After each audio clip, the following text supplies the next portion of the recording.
said, my name is Victoria Simpson, and I'm an epidemiologist from New Jersey Department of Health's DISH team. We are a team within the Communicable Disease Service that focuses on helping daycare, schools, and institutes of higher education with infectious disease management. Today, our team hopes to cover some basic concepts that can apply to all infectious diseases. The past few years have been focused on COVID-19, so we thought that this may be a good opportunity for us to talk about how we can all work together to minimize the transmission of infectious diseases in general. One mission of the DISH team is to increase collaboration between public health and the educational and childcare sectors. So the DISH team thought a webinar reviewing public health's general approach to infectious disease prevention in educational settings might be a good way for us to advance that collaboration. Public health is made up of many different roles, including public health nurses, health educators, and epidemiologists. This training is to give you a little background on how an epidemiologist may approach an infectious disease investigation. Of course, our team very much wants to hear about how school nurses approach infectious disease investigations as well. We value your insight and we would love to keep this conversation going to help us all to be as effective as possible in minimizing infectious disease transmission in New Jersey schools. So here is our training outline for today.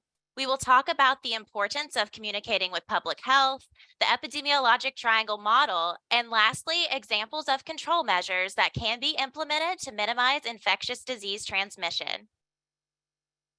Our first topic today is communication. It's important for public health partners such as school nurses and local health department staff to maintain close communication.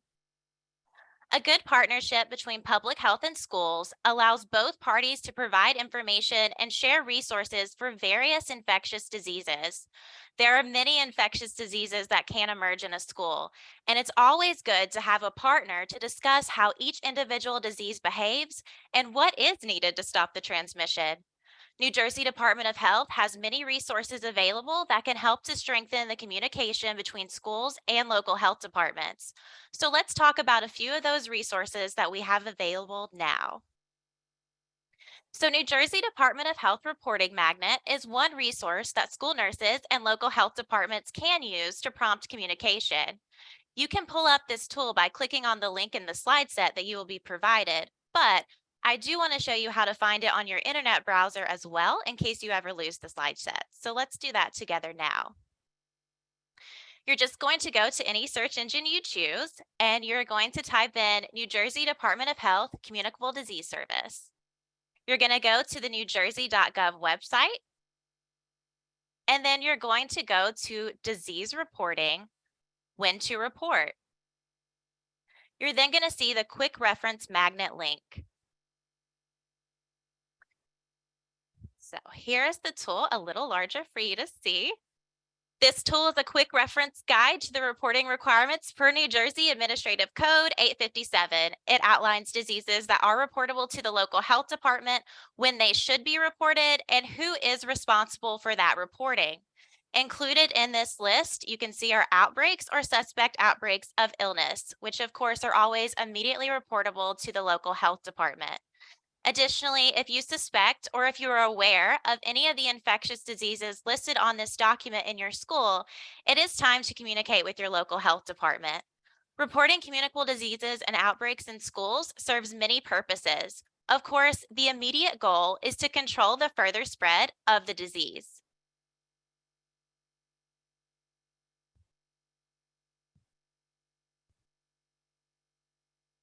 And local health departments have access to infectious disease resources so they can help schools to effectively manage infectious diseases within their buildings.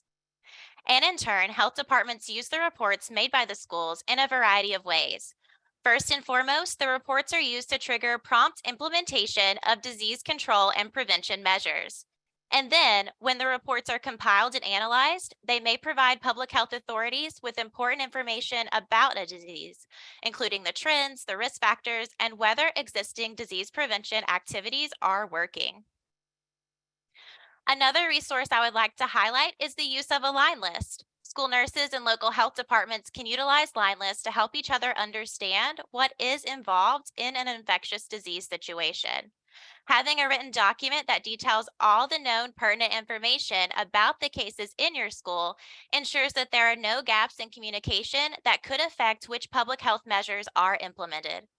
Of course, school nurses may not be able to gather all the data on this line list, but we ask them to please include as much data as they can for the purposes of infectious disease investigation. The telephone game is always fun to play in class, but we do want to make sure we don't accidentally play it in our infectious disease investigations. So line lists can help us with that. There are several other resources on our website that local health departments and schools can use to manage outbreaks. Again, you can find the school health page, which has a lot of these resources by clicking on this slide, but I do want to show you how to find it on your own browser as well. So let's do that really quickly. So again, you'll just come to a search engine and you're going to type in New Jersey Department of Health Communicable Disease Service again. We're going to go to the .gov website. And this time we're going to go to Diseases and Health Topics A to Z list. There's a lot of resources you can explore here, but right now we're going to go to S for school health. And then this page pulls up a lot of good resources that you can use. So there is a general outbreak guidance document here, or there's other guidance documents like one for norovirus, one for MRSA, one for respiratory outbreaks. There's other disease pages you can access from this page as well. You'll notice the school exclusion list here, which we have highlighted in previous webinars. That's a really helpful tool. And you'll notice that up here, it links to the COVID-19 page, which is where you can find the guidance for COVID-19 in schools and childcare centers. And we also have a link to the DISH team webpage. And there's also line list templates here that you can access. So you can always download these line lists. We just updated this one in April, and this one was updated actually this month. So feel free to check these out.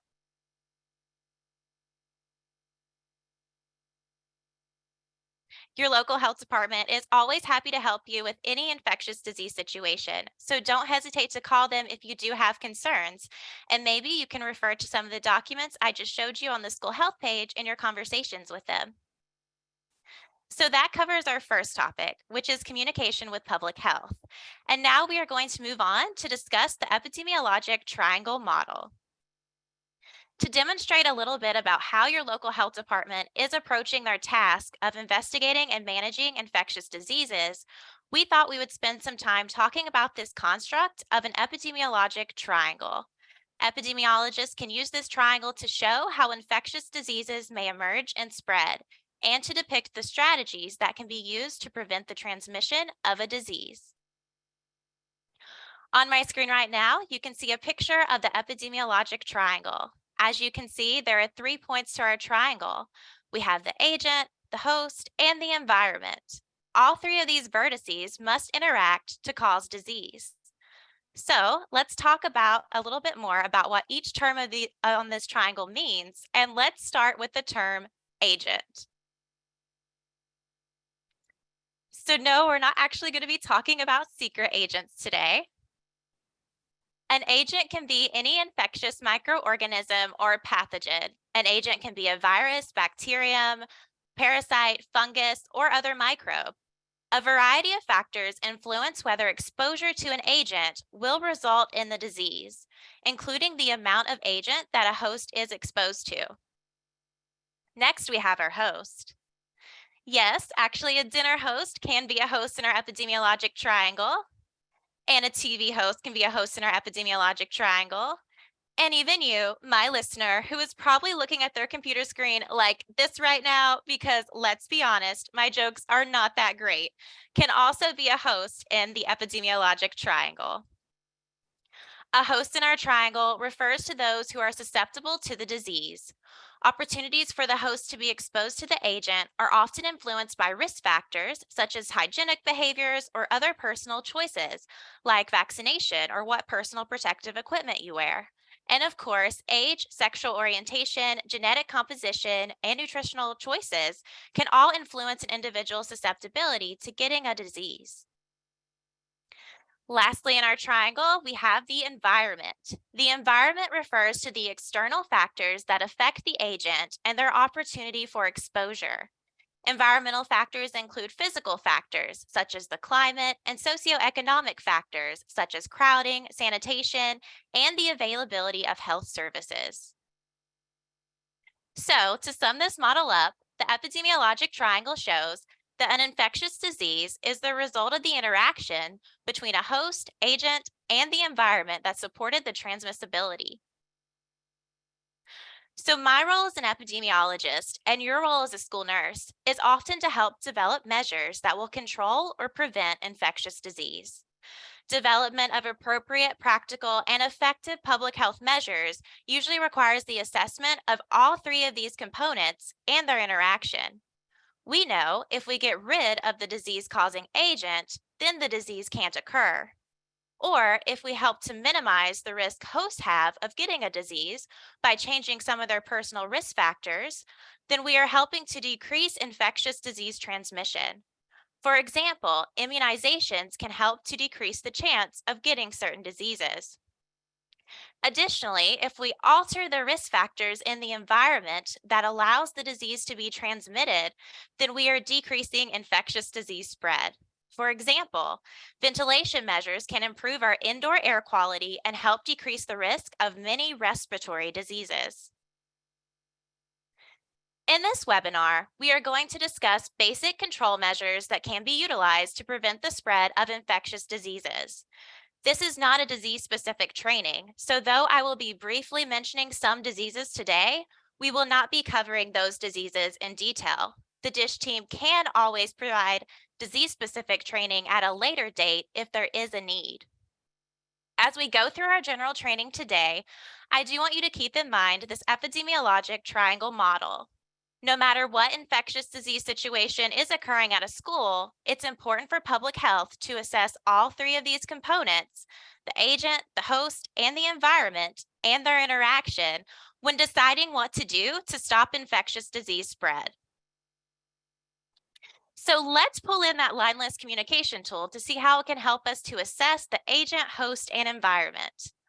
On your screen right now, you can see a sample line list. If this were a real situation, this line list can provide infectious disease investigators with a snapshot of what is occurring at the school. From looking at this line list, we can easily tell that there are 3 COVID-19 cases in the ninth grade. And from the comments, we can see that they all occurred in the same classroom. We can see that COVID has affected 1 student and 2 staff members so far. All of these facts tell us information about our agent, our host, and our environment. Signs and symptoms, as well as testing, can give us a lot of good information about what the agent might be. The demographic information tells us about our host, and the grade, room numbers, and comments about how the hosts interact give us a good sense of the environment where the infectious disease transmission took place. We can also see that there is a large list of students with short illness duration that all had fatigue and GI symptoms with illness onsets that were very close together. Additionally, they all went on a field trip together on May 21st, which was just a day or two before the documented illness onsets occurred.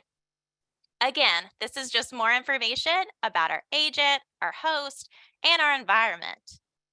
When there's so much illness occurring, it's easy to get caught up in the moment and be overwhelmed by all the illness reports coming in. Often, school nurses may be notified of a few diagnoses in the school, but many individuals will just be out sick without a specific diagnosis given. For example, we often do not get confirmation through laboratory testing of a norovirus diagnosis, but we can make an educated guess about what is going on based off of clinical criteria provided to us on a line list. Line lists can help school nurses and local health departments to put everything in one place to assess the agent, the host, and the environment. And we should mention that if a child care center or school ever has a situation like the one described in this line list, then the school should be contacting the local health department immediately, as outbreaks or suspect outbreaks are immediately reportable to public health. And in this situation, it looks like we may have 2 outbreaks occurring, a COVID-19 outbreak and a GI outbreak, which based on the clinical criteria provided on this line list, may possibly be caused by norovirus. Now, Let's talk about why assessing the agent that is causing the illness is important.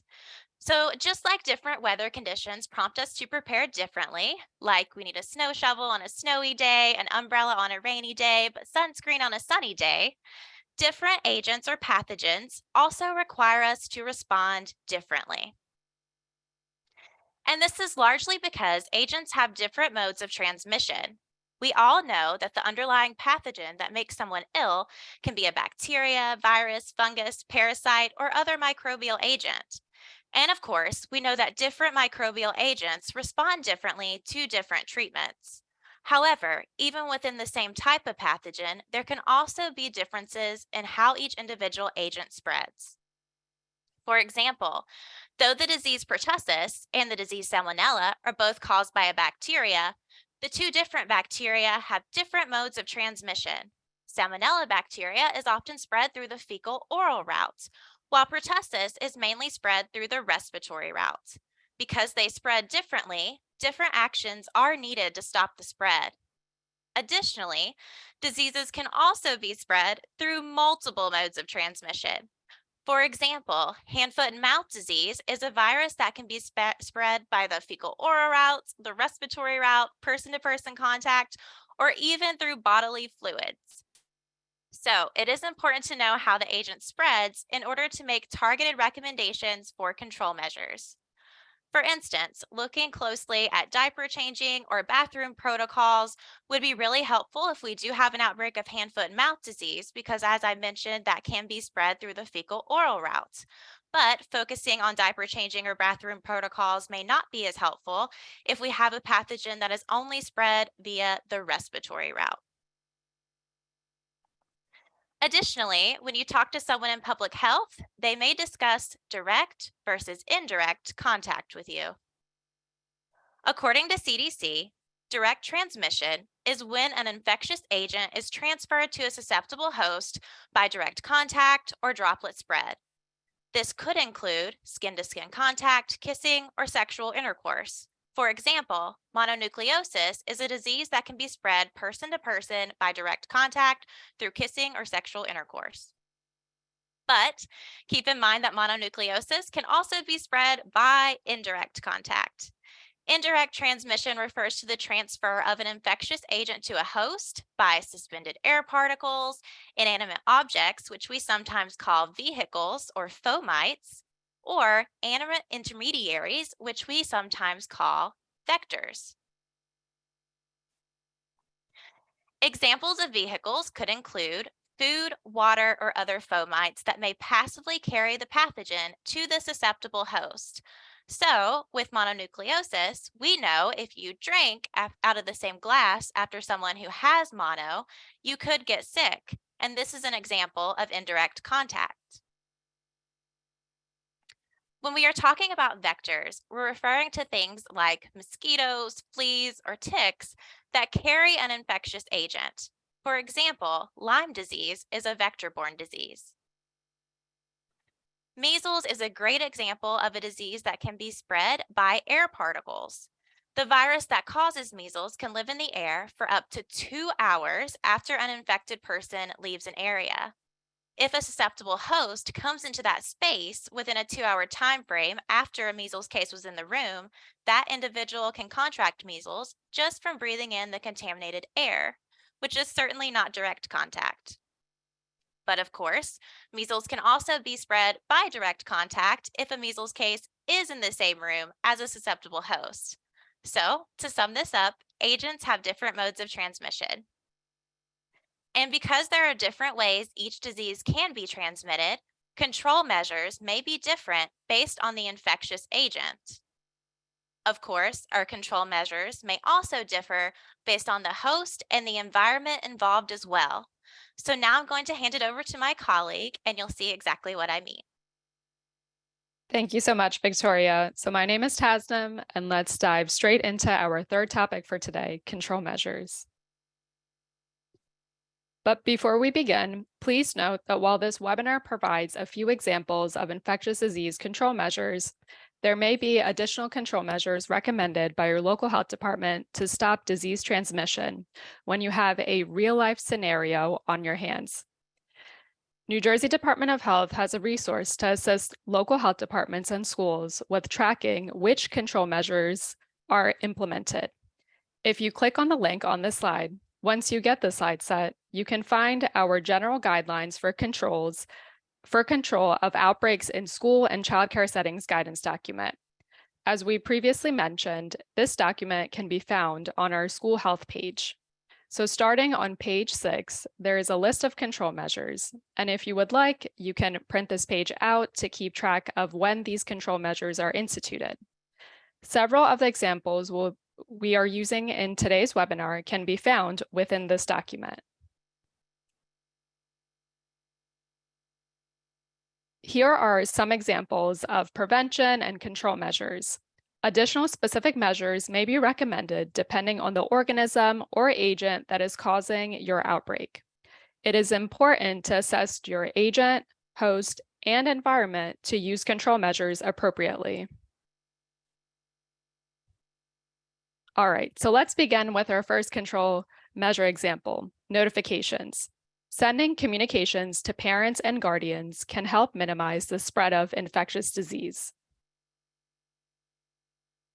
There are certain instances where your local health department may recommend infectious disease notifications to families and staff, so they can know what steps to take to protect their families. Schools should follow their policies for notification to families. Notification may be sent via email, text message, or other means designated in the school's notification policy.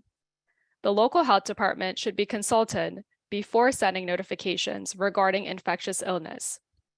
Local health departments have the expertise to determine when notification should be sent and what information the school community needs to know when you have an infectious disease scenario occurring at your school. We'll discuss this in detail soon, but first, let's take a quick break with a poll question. So our first poll question reads, the close contact definition for all infectious diseases is defined as someone who was less than 6 feet away from an infected person for a total of 15 minutes or more over a 24-hour period. Is that true or false? And we'll give you a couple seconds to answer this question.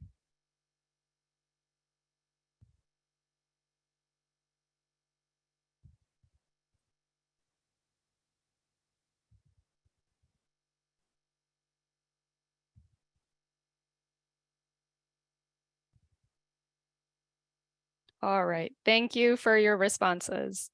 And it looks like 33% of our attendees today got this answer right, which is false. This comes from the close contact definition for COVID-19. Other diseases may behave differently and may have other definitions that should be used. So for example, for varicella, there isn't really a specific exposure time or distance away from the case that we use like there is in the COVID-19 case definition.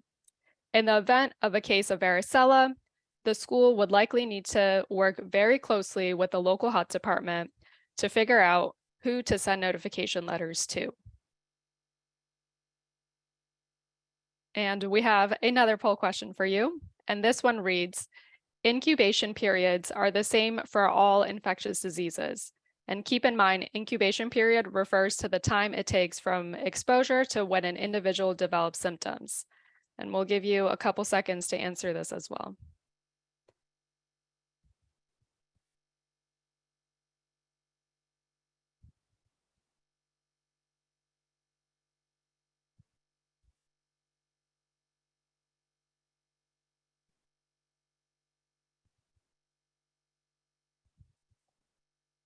All right, thank you for the responses. And it looks like most of you got this question right. Actually, 99% said the answer here is false. The incubation period also varies for each infectious disease. Now, here are a few examples of incubation periods for different infectious diseases from the American Academy of Pediatrics. As you can see, these incubation periods can vary a lot depending on the infectious disease.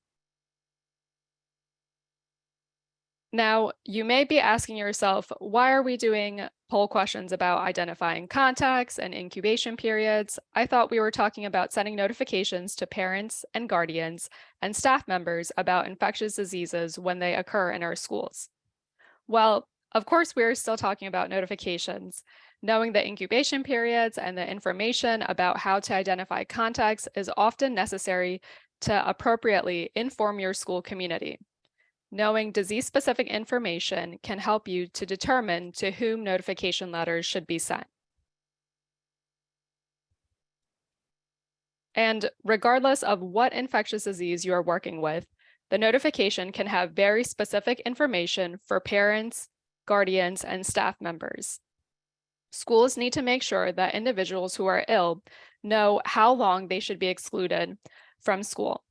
This link that notes exclusion dates will take you to our New Jersey Department of Health school exclusion list, which is a great resource to help with determining exclusion timeframes.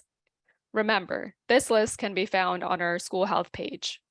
Additionally, school communities should also know what symptoms to look for and how long they have to monitor for those symptoms, which is why knowing the incubation period is so important.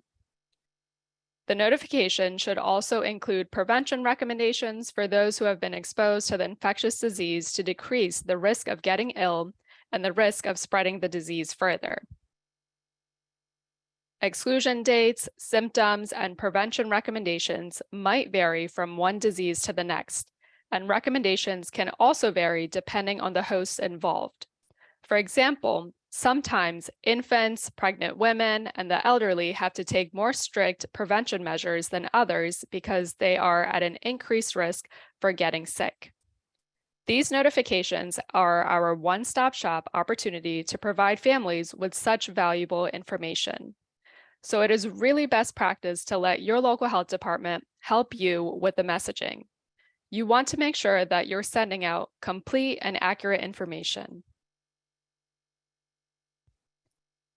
Local health departments have information about exclusion timeframes, incubation periods, close contact definitions, clinical criteria, and prevention recommendations ready for each type of disease, so you don't have to go digging for it yourself. Allow them to help you. And let's take another quick break with another poll question. This question is asking, how do you notify your school communities about infectious diseases? Is that via email, paper letters, text messages, phone calls, no notifications, or other? We encourage you to choose as many that apply to you, and if you do pick other, please let us know what that option is. You can drop that into the chat, and we'll give you a couple seconds to answer this.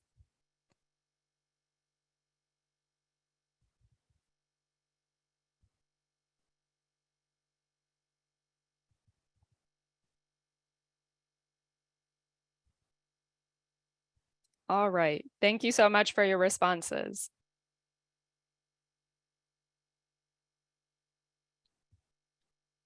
Now, remember, each infectious disease notification may include different information depending on the agent, the host, and the environment involved. Now, let's talk about the second control measure you can use to minimize infectious disease transmission, hand washing. And as we're diving into this topic, we have another poll question for you, which states, if soap and water is not readily available, hand sanitizer with at least 60% alcohol is a tool to prevent the transmission of COVID-19, norovirus, and influenza. Is that true or false? And we'll give you a couple seconds to answer this.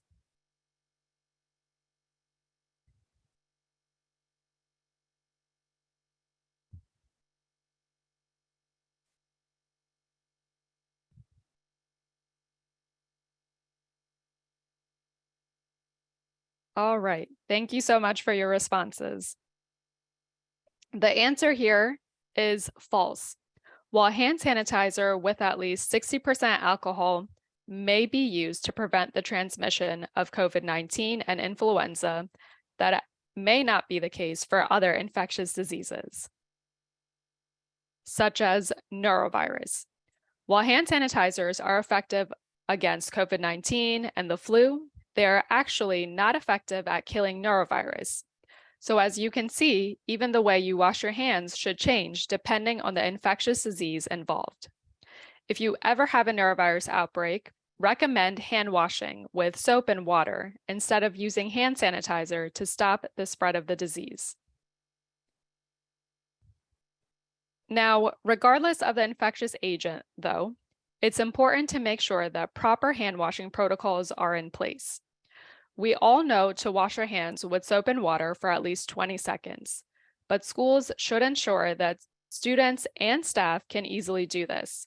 For example, sinks must have functioning water and soap products readily available. Posting hand washing signage and providing regular hand washing education to students and staff, as well as ensuring that students are given the time and opportunity for hand washing throughout the day, may go a long way when it comes to reducing the transmission of most infectious diseases. And with that, we have another poll question, which states, my school has an adequate supply of soap and hand sanitizer available throughout the building.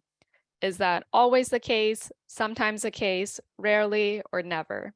And we'll give you some seconds to answer this as well.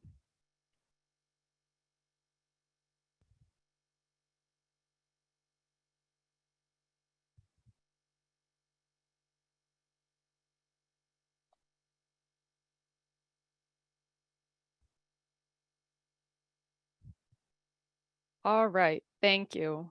It's good to see that most of the answers are always. Okay, so now for the next control measure to consider when infectious disease is spreading is vaccination. Vaccination is a good example of a prevention and control measure where we really have to think about the susceptible hosts involved. We all know that vaccination recommendations can differ drastically based on age and other variables of the host involved. While we are on the topic of vaccinations as a tool to prevent some of the most serious infections, the New Jersey school immunization rules require students to receive a series of immunizations prior to attendance at school. Depending on the type of infectious disease, you may be tasked with assisting public health by providing a list of students who are not vaccinated or immune to specific disease in your school. This may occur when dealing with varicella or chickenpox or measles, both of which are vaccine-preventable diseases. The health professional in the school should have a list of students who are unvaccinated, catching up, or who have medical or religious exemptions, since schools are required to enforce immunization requirements and maintain vaccination records. Personal protective equipment is another control measure that may be recommended. Depending on which agent is involved, certain PPE may be needed to be implemented in the school. While most nurse visits only require gloves or even just hand washing before and after the visit, there are times when other PPE may be used too. When there is a suspicion of a communicable disease that is respiratory in nature, a face mask can be added, as well as masking symptomatic students while in your office. For instance, masking is still recommended in certain circumstances to stop the spread of COVID-19. If you want to know the specific situations where NJDOH recommends mask wearing, you can find them detailed in our COVID-19 public health recommendations for K-12 schools, childcare, and youth camps guidance document, as you can see on the screen right now. And if you go on to page 7, you'll be able to access this information easily. And you could do so by clicking on this slide. You can also access this guidance document through a references slide at the end of the slide set. Now, another control measure is testing, which of course is also recommended in several infectious disease situations. Testing helps with not only identifying what agent is involved to get an accurate diagnosis, but to also help with guiding infection prevention and control. Testing protocols also vary depending on the type of disease. So, for example, when testing for respiratory pathogens, there is often a nasal swab or a throat swab involved. However, if you are dealing with GI illness, it may be more appropriate to test with a stool sample. It's possible that your local health department may ask you to provide families with testing information during certain outbreaks. And our next control measure is cleaning and disinfecting protocols. Really, the last control measures we will talk about today, including cleaning and disinfection, ventilation, and exclusion, all affect the school environment. Remember, if we change the risk factors in the environment that allows the disease to be transmitted, then we are decreasing infectious disease spread. Cleaning and disinfecting protocols that should be implemented for each infectious disease differ. The Environmental Protection Agency, otherwise known as EPA, has lists of products that are effective for specific organisms. These lists are available on the EPA website, but I wanted to show you a few of them on this slide. So as you can see on this slide, List G is a list of EPA products that are effective against norovirus. Similarly, List N has products that meet EPA's criteria for use against SARS-CoV-2 or COVID-19. As you can see, this is a different list than List G.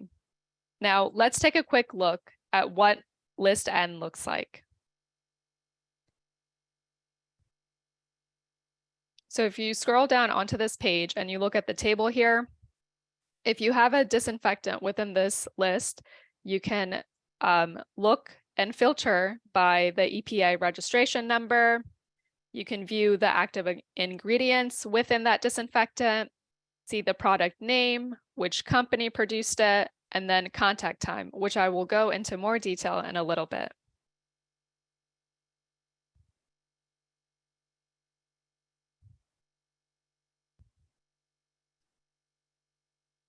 Now, this is a great one-pager to show tips for cleaning and disinfecting.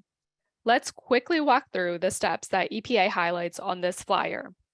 It's important to make sure that the product you are using is EPA approved for the agent that you want it to work against.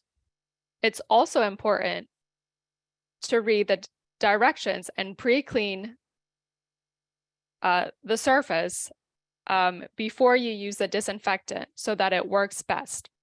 Once you apply the product, make sure to follow the contact time, which is what I was talking about right before this.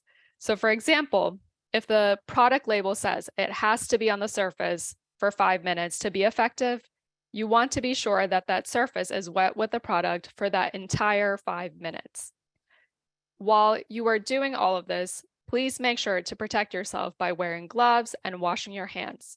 And then, of course, make sure to store the disinfectants in a safe place out of children's reach.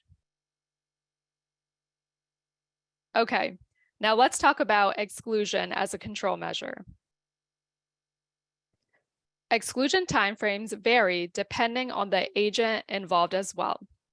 As previously mentioned, New Jersey Department of Health has this exclusion list that includes the exclusion timeframes that are recommended for common infectious illnesses in child care centers and schools. You can access this exclusion list on the last slide that has all of our references. And it's also available on our school health page. Now, please note that this is not an all-inclusive list with every infectious disease that you may encounter. However, there are more than 20 illnesses on this list with exclusion timeframes noted for each one. So please be sure to check this out later so you can be prepared if an infectious disease occurs in your educational setting.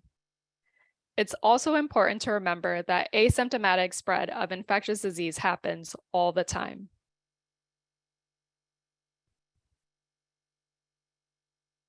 So while we're on the topic of the exclusion list, let's talk about norovirus as an example. Public Health's recommendation for norovirus exclusion is that individuals suspected to have norovirus should be excluded for 24 to 48 hours after their symptoms resolve, or as long as 72 hours after symptoms resolve if they are a food handler. However, according to CDC, 30% of norovirus cases may actually never develop symptoms and can lead to asymptomatic spread. Also, it's possible that individuals with norovirus shed norovirus particles for 2 whole weeks after they recover. Now, all this is to say that although we can't catch every case of illness in schools, our recommended exclusion timeframes are tailored to when we believe the individual with that illness will be the most contagious. Your local health department may, of course, have more detailed recommendations for exclusion depending on what situation is currently occurring in the school. So, as we've mentioned before, it's important to always consult with your local health department as the exclusion can vary on a case-by-case basis. Remember, it's just as important to exclude 6 staff members as it is to exclude 6 students. This young student is not so happy to let his PE teacher go home, but staff should be encouraged to not come to school when they are under the weather. All right, so the last control measure we will go over today is ventilation. Simple actions like opening the classroom windows can help immensely when we have a respiratory pathogen on our hands. Schools can choose to have lunch or other activities outdoors if the weather is nice outside. Additionally, CDC encourages all schools to look at their routine ventilation systems. CDC has a great page with resources that talks about ventilation in more detail. You can find that link within our references slide. All right, so we have talked about some control measures you might consider implementing when you have an infectious disease scenario on your hands. Again, we'd like to highlight and make sure that you do communicate with your local health department partners about what control measures may be best. And if we have done nothing else today, we hope that we have shown that assessing the host, the agent, and the environment involved is very important and unique to each infectious disease scenario, and that your local health department is always there to walk you through any infectious disease situation. We just covered snippets of disease-specific information today, but there is so much more we could have covered, and there are so many other infectious diseases out there. Here we're highlighting a couple examples of infectious diseases that may occur in school settings. While some of these diseases, such as measles, are very rarely seen in schools, within this particular school year, we have had outbreaks of COVID-19, RSV, norovirus, hand, foot, and mouth disease, conjunctivitis, and others in New Jersey schools. And for today's webinar, we developed a questionnaire that asks about what training needs you may have, which will help us shape our future materials. For example, if you want to protest a specific webinar, we can make that happen. But in order for us to do that, we have to have your requests so we know what we can work on and what to create next. We plan to use this evaluation data to drive what our team does in the future. So we request that you complete the evaluation to allow us to create materials and trainings that you will find beneficial. As you can see, we have been taking some lessons from our friend Puss in Boots on how to convince you to complete our post-webinar evaluation. Can you say no to these eyes? I know I can't.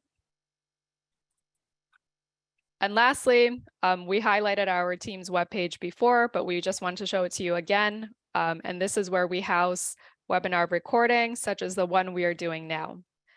There's also some pre-recorded videos there as well that you may find helpful. So for instance, we have a video on hand, foot, and mouth disease and another one on general outbreak training. We'd also like to